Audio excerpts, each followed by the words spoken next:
কইসো ছিল উনি? উনি রাত্রে এখানে ঘুমাইছিল, ঘুমানোর পর উনি অন্য কোথাও আগুন তখন নিবাইতে পারতো, এগুলো কোনো কিছুতে আগুন ধরে নাই, শুধু এই এটার মধ্যে শোয়া ছিল উনি।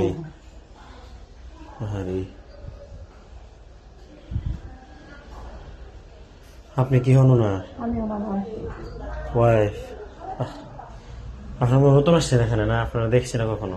নতুন আসছি ঘরে, কিন্তু আমাদের নিচে বাড়ি আমাদের ফায়ার সার্ভিস টের পায়, তাৎক্ষণিকভাবে তারা সেখানে চলে আসে। বাট আস্তে আস্তেই দেখা যায় যে সেখানে আগুন বিশেষ করে একটা রুমে ছড়িয়ে পড়ে এবং একজন ব্যক্তি সেখানে অগ্নিদগ্ধ হয়ে মারা যায়।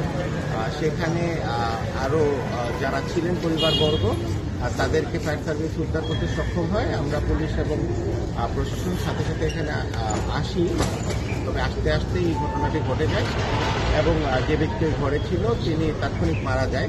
ঘটনাটি কি নিছকই দুর্ঘটনা নাকি অন্য নাশকতা আছে সেটা ইনভেস্টিগেট করতে হবে, এই জন্য প্রপারলি অ্যাডভাইস দেওয়া হয়েছে এবং আমরা সোচ্চার আছি, সচেতন আছি।